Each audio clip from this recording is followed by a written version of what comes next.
There's a common saying that goes like this: truth is often stranger than fiction.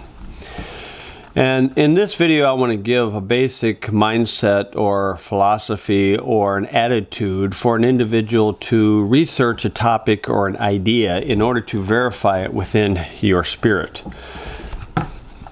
It is prudent to question or verify every idea or theory, even if it seems absurd or insignificant. Many of our common sayings, you might be surprised, come from the Bible. But even the idea in Acts 17 verse 11, Paul encouraged people who happened to listen to him. He encouraged them not to blindly believe him. He encouraged them to search the scriptures daily, whether those things were so.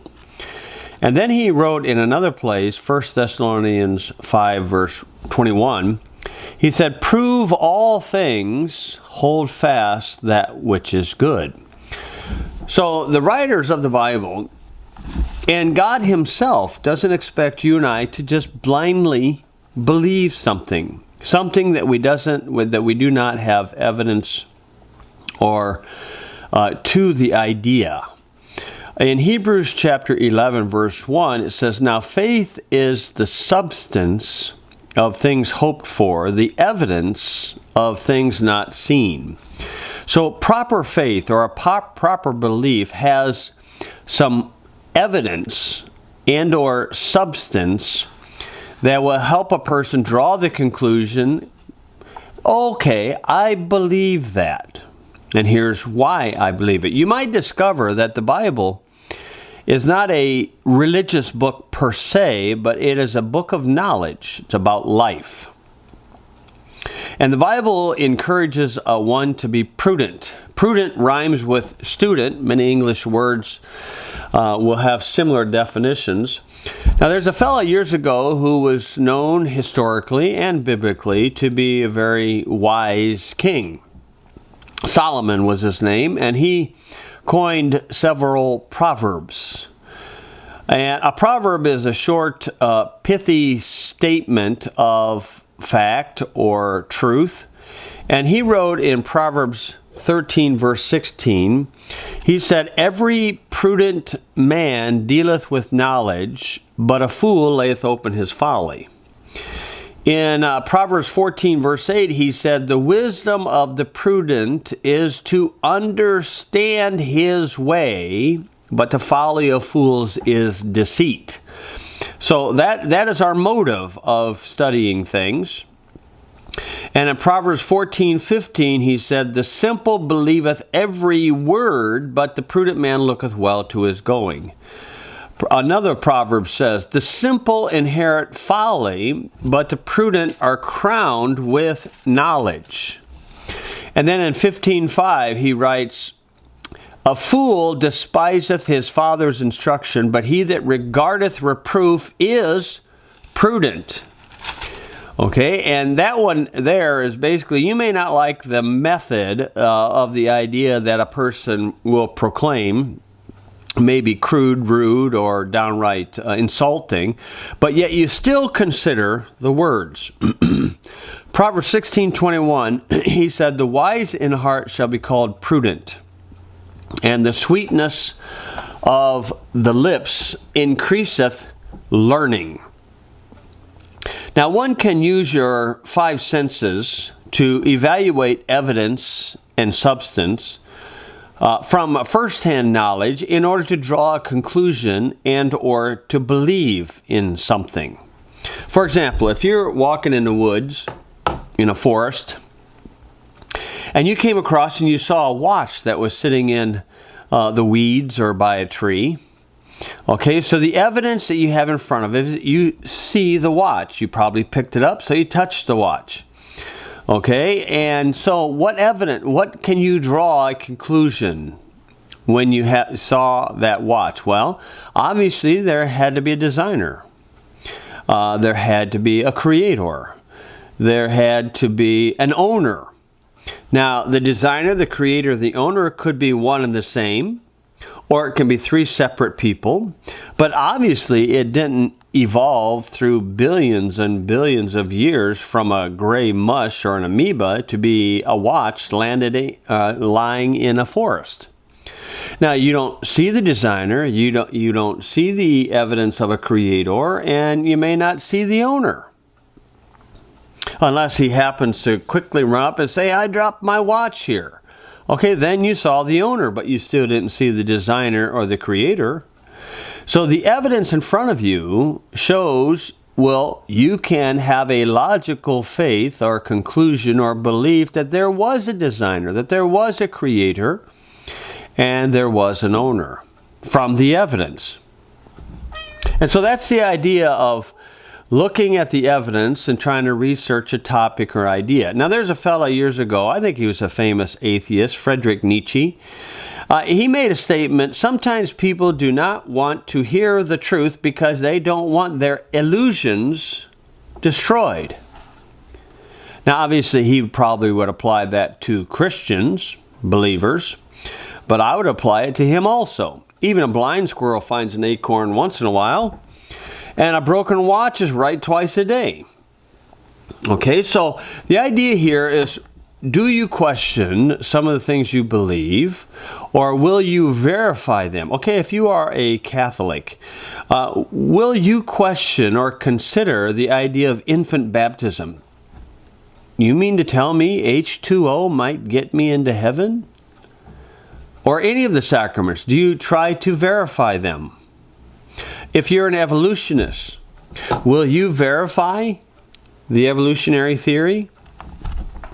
If adamant evolutionists question the science textbooks like they do the Bible, they will quickly notice bigotry and the discrepancies within the science community.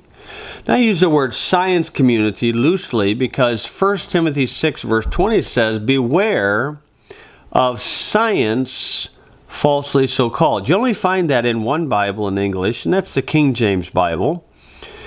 And the idea is that the evolutionary theory is not scientific. Nobody witnessed the Big Bang years ago, or the scientific term Maximus Bangus. Nobody witnessed that. And you can demonstrate that when there's an explosion, it doesn't put things in order. So it is a non-scientific theory, a bad theory, and actually a mentally deranged theory.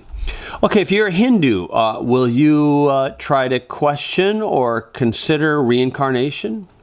As a Mormon, will you question the ideas of Joe Smith and Brigham Young?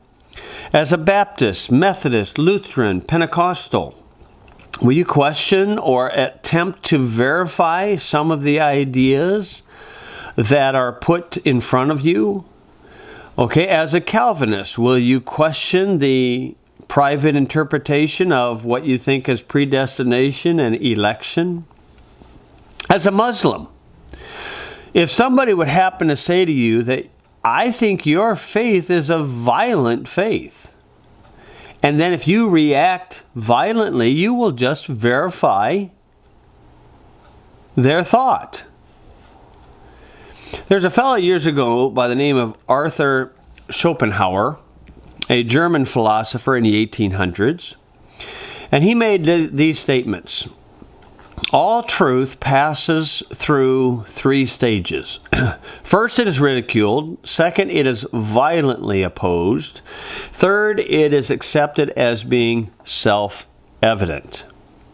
Now, I might add the third statement. I'm going to break that up in three different parts. I might add it in this fashion. It is ridiculed, but could be ignored.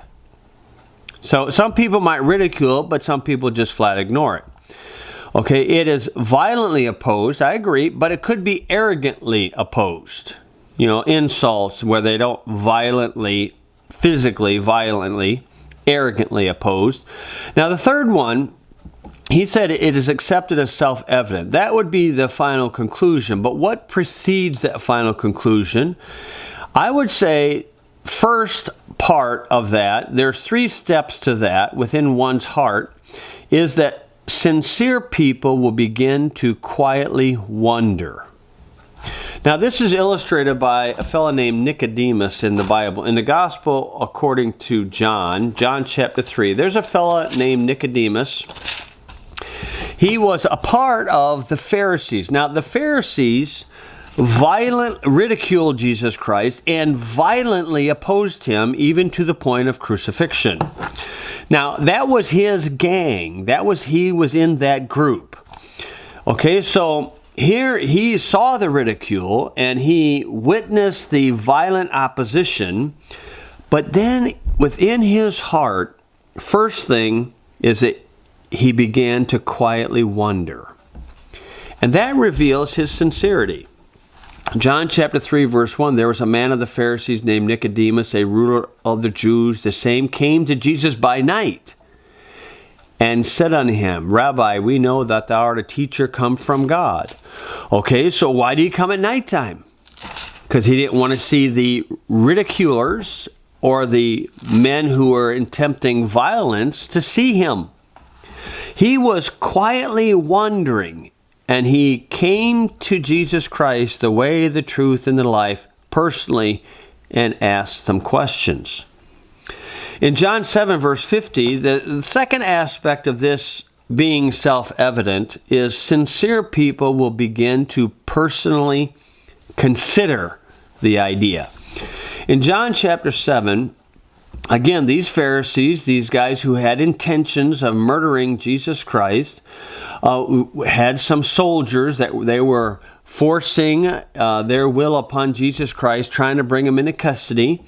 And Nicodemus saw the unscriptural means of that, and he saith unto them, John 7:50, Nicodemus saith unto them, he that came to Jesus by night, being one of them, doth our law judge any man before it hear him and know what he doeth? Well, the answer is, obviously you have to hear him. You got to give him a hearing. They didn't answer the question. And this tells us another idea, that it is practically impossible to get someone to understand an idea when their livelihood depends upon them not understanding. And that would be the Pharisees of the day. Now in John 19, this would be the completion of the third stage that Arthur Schopenhauer stated. Third is accepted as being self-evident. Nicodemus in John 19:39, I would say sincere people research and accept the idea as self-evident. In John 19:38, there's a rich fellow named Joseph of Arimathea. He wanted to get the body of Jesus down off the cross, and he went and consulted with Pilate, and he got the permission. He took the body down, and he's going to put it in the garden tomb, which you can find in Israel. And I've been there. And there he had a helper, John 19:39, and there came also Nicodemus, which at the first came to Jesus by night. Now Nicodemus has accepted Jesus Christ is the way, the truth, and the life. He accepted it before the resurrection. Now, there were over 500 people, 514, over that eyewitnesses of Jesus Christ after he rose from the dead, and no one has disproved their testimony. Now, Nicodemus went through them stages that I mentioned, where sincere people will begin to quietly wonder. Sincere people will begin to personally consider the idea or topic, and sincere people will research it and accept the idea as self-evident. Now, several years ago, I was encouraged to research an idea called geocentricity. That idea states that the sun revolves around a stationary earth. It's not that the earth spins and revolves around the sun. Now, this idea is geocentricity, where the earth stays stationary and the sun revolves around it. Now, I didn't really care to research the idea because I was under step one. I ignored it. Now, I didn't ridicule the idea, I just ignored it. And I think I was busy at the time building a log house. I built a log garage, this log house that I'm in, and a log cabin that we put down further down there. And so I was pretty busy. And so I didn't really feel the need to study the idea. Now, when I get 2 or 3 or 4 suggestions about a topic or an idea, then I'll take a look at it. And incredibly, a couple years back, an incredible and absurd, I thought was an absurd idea, that questioned the belief of the shape of the earth began to appear on the internet. And the belief of geocentricity automatically came along attached to the idea. And so I thought, okay, I think I'll look at that. That sounds fun, sounds entertaining, sounds like a good little hobby for the side. Now I've realized that we are 6,000 years from Adam. Now, if you don't believe in that historical account, then we're 6 billion years from the amoeba. But in these 6,000 years, the devil, Lucifer, has created multiple deceptions. He takes truth and just twists it a little bit. Now, deceptions have infiltrated every area of life, every single area of life now. Now, the funny thing is that Satan will often hide his intentions within plain sight. God does the same thing, where he'll hide the truth within plain sight. Now, you can see some of these hidden suggestions in the symbols of major corporations. It will reveal the intentions of the elite. It's almost like God makes them do it to see how we respond. Now, you'll find in governmental structures, they'll have symbols or monuments that will also advertise these deceptions in plain sight. Now, Satan focuses on 2 main areas of life. These are areas that you and I are not supposed to talk about because people get all emotional about it. And the 2 topics are religion and politics. In Matthew 4, one of the temptations, Satan said to Jesus, "Bow and worship me, and if you bow and worship me, I will give you all these world kingdoms." So there's religion and politics. Bow, worship, religion, politics, kingdoms. Now, the Vatican City is the only nation that claims both religion and politics. And within that structure, you'll find the worship of the sun, the sunburst, which is a subtle symbol of satanic worship. Now, this leads us to an idea of conspiracies. Sometimes people ask me, are you a conspiracy theorist? And I'll just kind of smile and say, no, I'm not a conspiracy theorist. I believe conspiracies are facts. Now, conspiracy is what the talk radio don't want you to talk about. I don't know why they're afraid of it. Probably because a conspiracy has a hold on them. But a conspiracy is nothing more than 2 or more people, a secret plan by 2 or more people to do something unlawful or harmful. That's all that a conspiracy is. If you don't believe there are conspiracies, either in the local level or in the international level, you're not dealing with reality. Ezekiel 22 verse 25, Ezekiel writes about a conspiracy of her prophets. In the midst thereof, like a roaring lion ravening the prey, they have devoured souls. And then in verse 26, her priests have violated my law and have profaned mine holy things. You know, truth is often stranger than fiction. And that is, religious leaders are some of the most untrustworthy people you'll ever meet. They claim to hold a book, but they don't believe it. Okay, so you have prophets and priests, that's a religious conspiracy. And verse 27, her princes in the midst thereof are like wolves ravening the prey, to shed blood, to destroy souls, to get dishonest gain. So there's politics. Of course there are conspiracies within religion and politics. Two or more people having a secret plan to do something unlawful or harmful. Now, Jeremiah also wrote about this conspiracy of his day. Jeremiah 11:9. The Lord said unto me, a conspiracy is found among the men of Judah and among the inhabitants of Jerusalem. So, men, that's obviously two or more.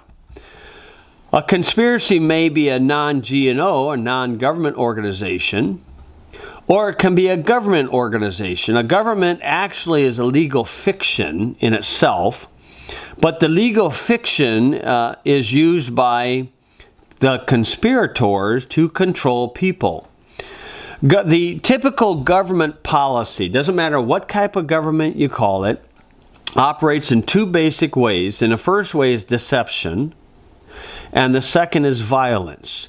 If the deception doesn't work, where people voluntarily accept the deception, then they will violently be forced to accept it. Now, most laws, or what are called purported laws, are nothing more than the opinions of a few enforced by a gun. That's why Jesus called the kingdoms of this world operate by violence. The kingdom of heaven, Matthew 11, verse 12.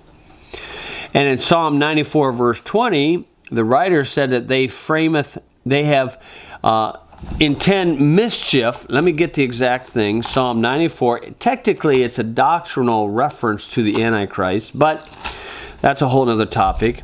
He says, shall the throne of iniquity have fellowship with thee, which frameth mischief by a law? Okay, so that's the intention. Now, Thomas Jefferson tried to warn the American people about the possibility of public servants becoming wolves, ravening the prey. This is why they advised the people of that day, and still today, require that a public official has an oath and a bond. Why? Because we don't trust them. They are to be public servants, but they act like public taskmasters. This is why in the Bible in Daniel 7:17, Daniel portrayed kings and kingdoms to be beasts of prey, lions, leopards, bears. I don't care if you think they are Christian or not. That's the normal Bible description. Now, is that not strange? Truth is stranger than fiction. Now, we can take that statement and put it in any realm. There's an idea, a doctrine, and a deed that God hates. It's mentioned in Revelation 2:6 and 2:15. Jesus Christ mentioned it. It's called the Nicolaitans. The doctrine of Nico to conquer, laity, to conquer the laity, is when a supreme conspiratorial group who put themselves in an elite position and they lord it over the people. God hates that. Revelation 2:6. In the Catholic environment, it will be the Pope and his Jesuits who conquer the common Catholic individual. You don't understand the Bible. You have to let us teach you the Bible. In the Protestant arena, it's the Greek friars and the Protestant popes who claim they're running to the original languages. And the people don't understand it. They're no different than the Pope. In the education world, it's the liberal NEA and their clones. In the space program, it's NASA and the Freemasons. In the government agency or agenda, it's the Illuminati or a shadow government.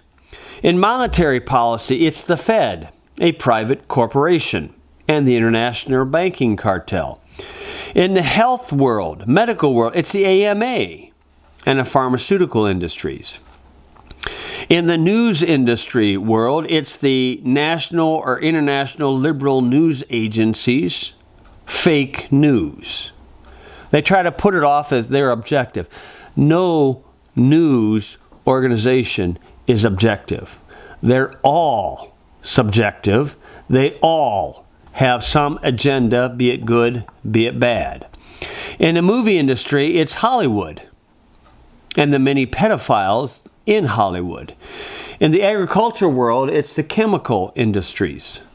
In the Jewish world, it's the proponents of the Kabbalah, apostate Jews, and fake Jews. Now, these conspiracies and the deeds of the Nicolaitans have infiltrated every area of life. Every area. And that's why truth is often stranger than fiction. And the philosophy a person can adopt is this: if the plain sense makes sense, seek no other sense. Oh, that makes sense. You'll find that in Nehemiah 8, verse 8. And that's when a person gets understanding. And that's what the Bible calls inspiration. Now, there's another statement, a Murphy's Law. I like Murphy's Law. And it says, if it don't make sense, there's a buck in it. And in that only English Bible that uses the word science in 1 Timothy 6:20, that same English Bible is the only one that warns against the love of money is the root of all evil. 1 Timothy 6, verse 10. Now, one way a person can discover truth is to question the obvious contradictions, deceptions, errors, or falsehoods. You can use your five senses to evaluate these. For example, a mechanic will search for errors, fix the error in order for the engine to run properly. Now, one may notice the closeness to the truth when the Nicolaitans bark loudly when a nerve is hit and their authority is in question. In these days, that's the fake news. Oh, are they crying? Why? Someone hit a nerve.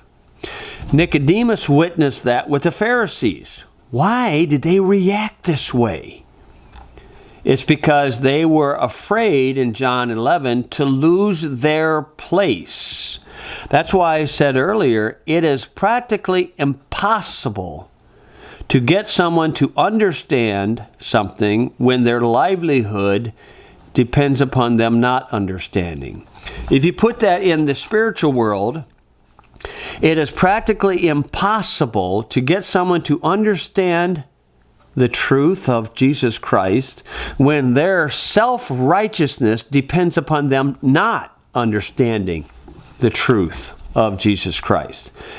And so this might be where the power of negative thinking is beneficial. In 1 John 4, verse 6, John talked about, hereby we know the spirit of truth and the spirit of error. You know both of them. Both of them. And when you recognize something is obviously wrong, then you're on the path of seeking the truth. You may not know what's right, but you can know what's wrong. And that will lead you down that road of seeking the truth. Patrick Henry made one very simple statement. He made several statements, but this one I really like. He said, suspicion is a virtue, not a vice. And so that's the idea, is taking these topics and this specific topic as we go on to try to seek the truth. First, by looking at all the errors.